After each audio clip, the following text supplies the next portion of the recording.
dari kelompok 4. Saya Laili Nur Amalia NIM 17 dan Mas Muhyi Setiawan NIM 23 akan mempresentasikan mengenai teori belajar humanistik.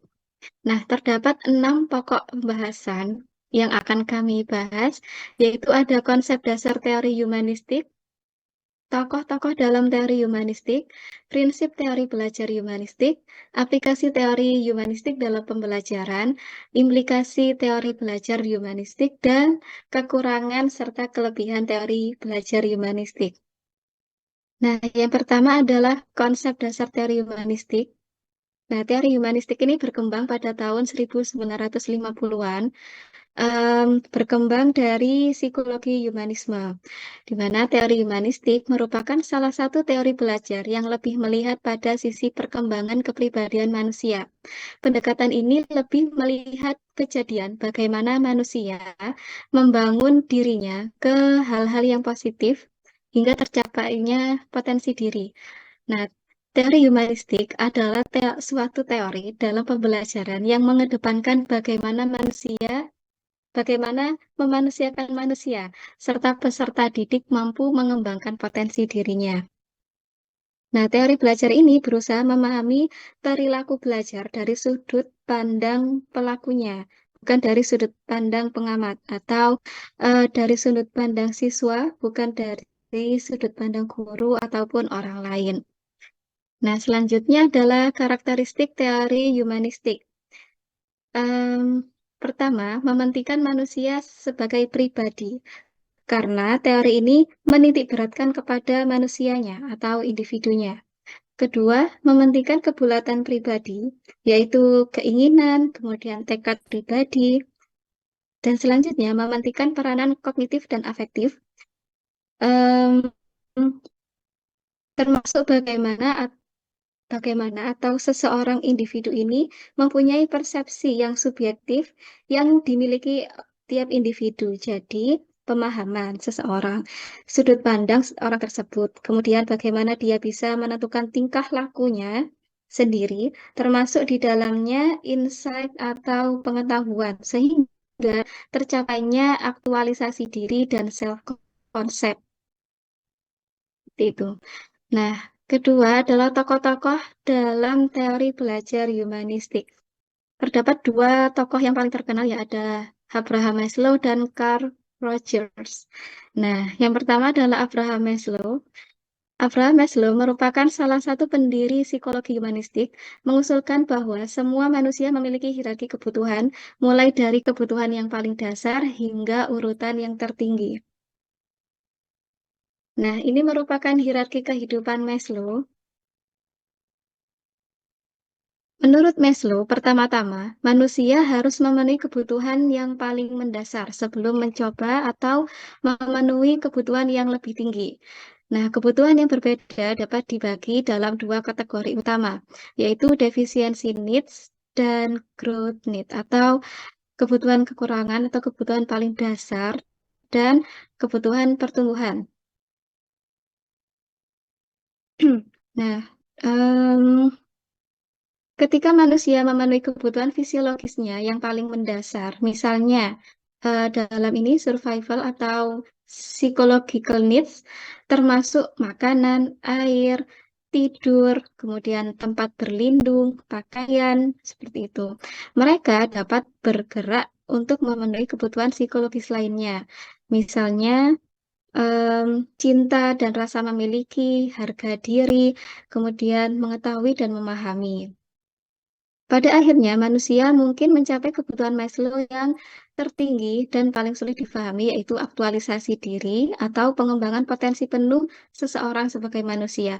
Jadi, ketika psychological needs-nya manusia itu terpenuhi, maka individu tersebut akan terdorong memenuhi kebutuhan yang di atas yang tingkat di atasnya, yaitu safety, keamanan. Kemudian ketika keamanan ini terpenuhi, langsung ke belonging, kebutuhan untuk menerima afeksi, kemudian perhatian dari yang lain seperti keluarga, guru, sahabat, atau anggota masyarakat.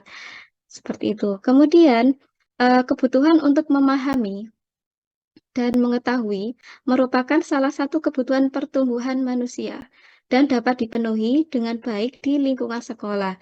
Piaget berpendapat bahwa anak-anak memiliki kebutuhan alami untuk memahami, menemukan keseimbangan kognitif. Namun, keingintahuan alami untuk belajar dan memahami ini dapat dikompromikan oleh kurangnya pemenuhan kebutuhan dasar. Seperti itu.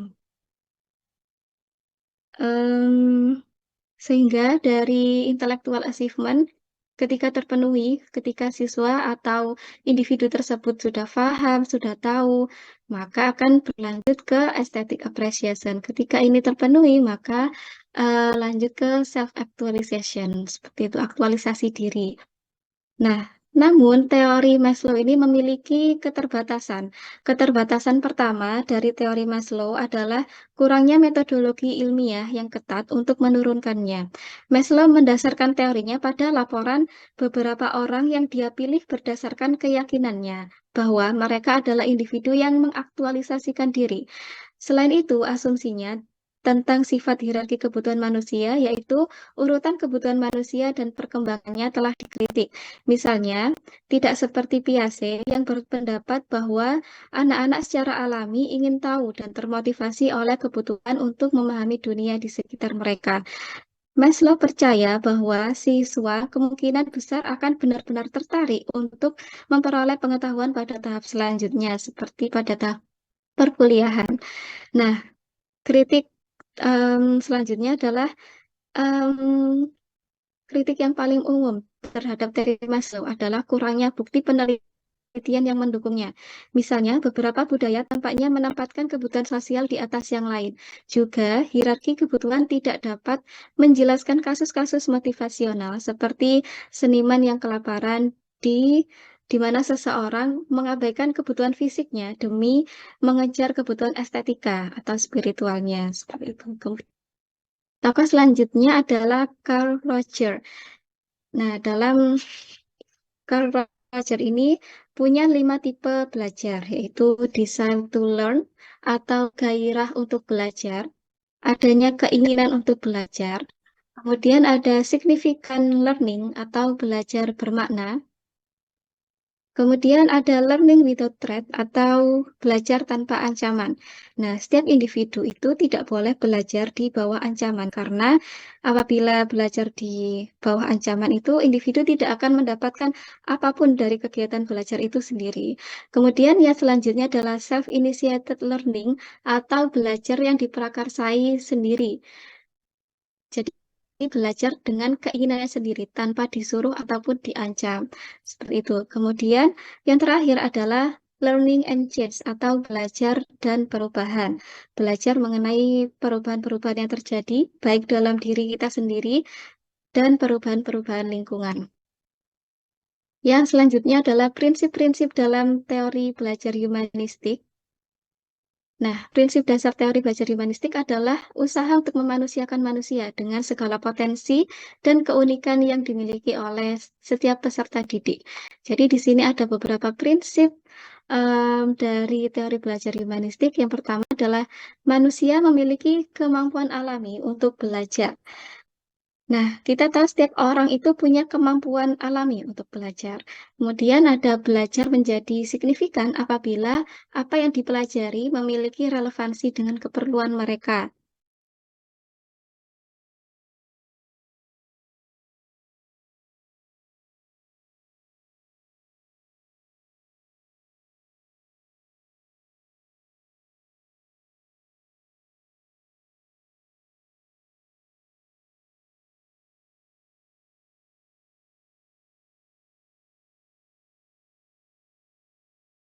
Pembelajaran itu merupakan belajar yang bermakna. Jadi bisa diingat karena siswa itu mengalaminya sendiri, terlibat dalam pembelajaran, tidak hanya mendengar dari penjelasan guru saja. Kemudian belajar yang melibatkan siswa seutuhnya dapat memberi hasil yang mendalam, sehingga tingkat pengetahuan anak itu lebih berkualitas baik dalam hal kognitif, kemudian afektif dan psikomotoriknya.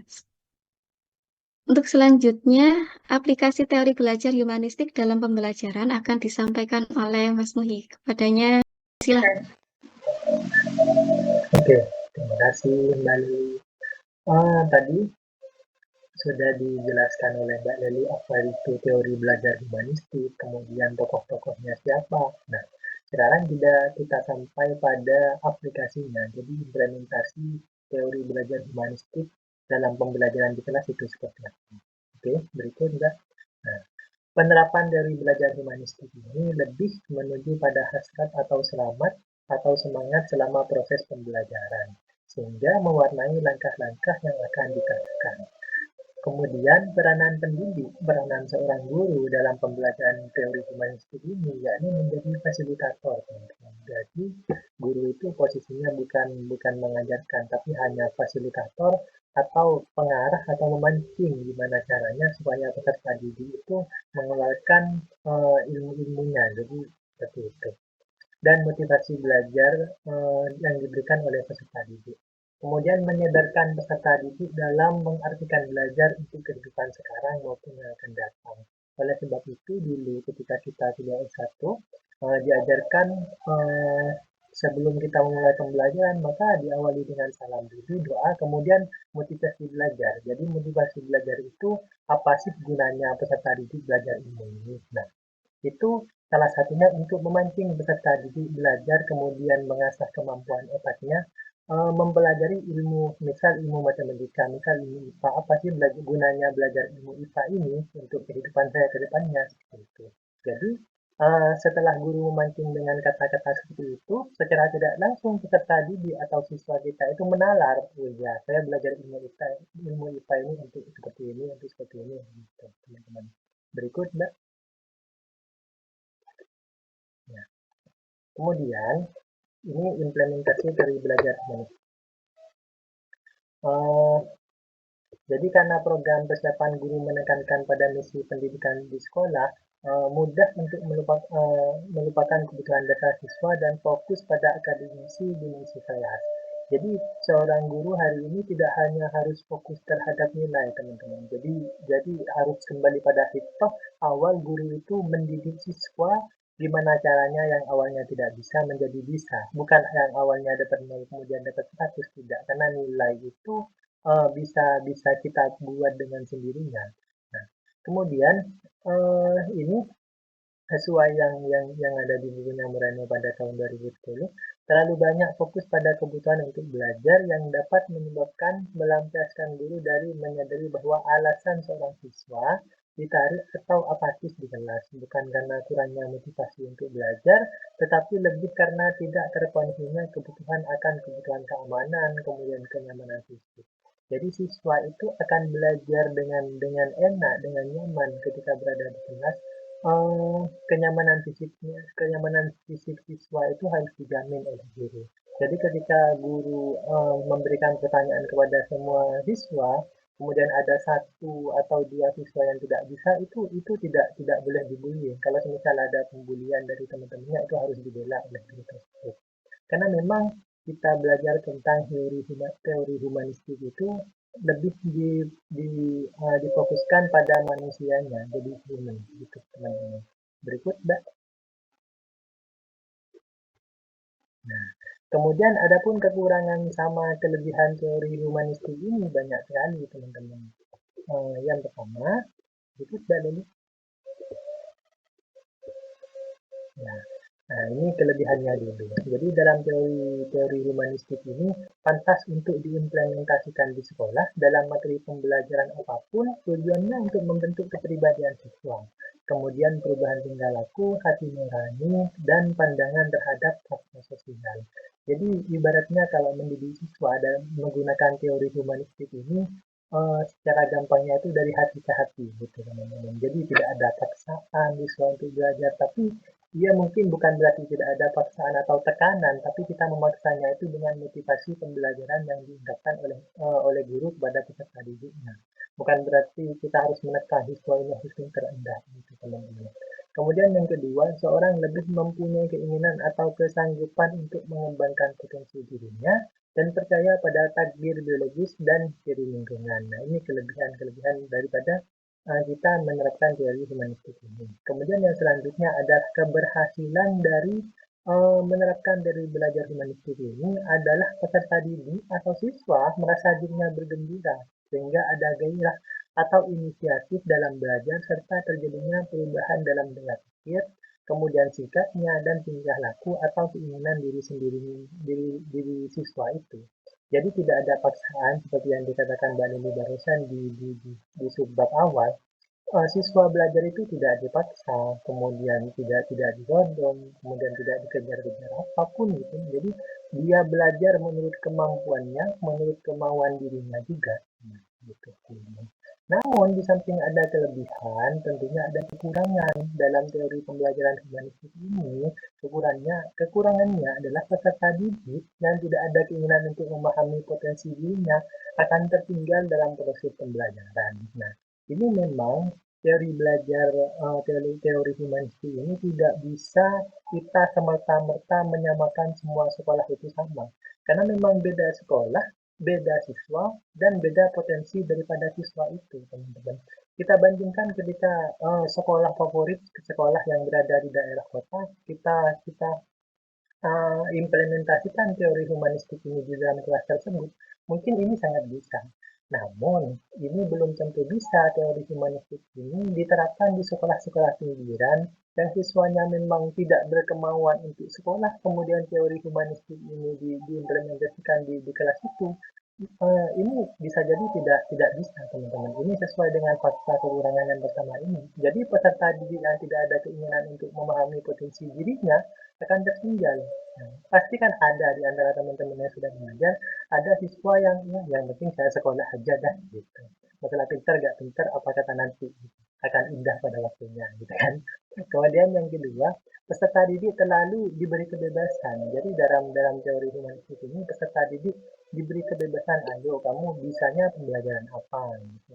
Jadi menurut kemampuan dirinya dan kemauan dirinya untuk belajar. Tentunya tugas daripada guru dalam hal ini ialah memotivasi peserta didik itu gimana caranya untuk belajar. Gitu. Nah, ini kekurangan yang kedua. Kemudian yang ketiga ialah teori humanistik ini sangat percaya diri secara alamiah dan tidak berhasil memberikan pengetahuan pada bagian buruk dari sifat asli manusia. Nah, saya kira ini bisa dipahami oleh teman-teman. Kemudian yang keempat ialah teori humanistik ini tidak dapat diuji dengan mudah, teman-teman. Jadi karena memang kemampuan daya nalar dan kemampuan siswa untuk belajar itu berbeda di tiap sekolah, berbeda jangankan tiap sekolah, setiap peserta didik aja dalam satu kelas itu berbeda, teman-teman. Jadi memang teori humanistik ini tidak bisa semata-mata langsung diterapkan.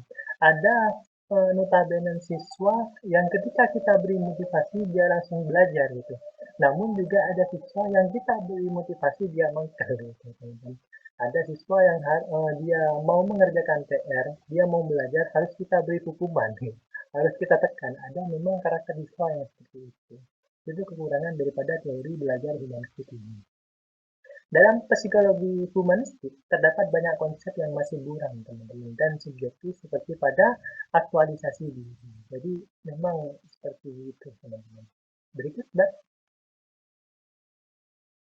Nah, sekian presentasi dari kami. Nanti mungkin lebih banyak diskusi, teman-teman. Jadi, yang diberikan oleh teman-teman bisa ditanyakan nanti. Ya. Terima kasih. Saya kembalikan pada Mbak Lili.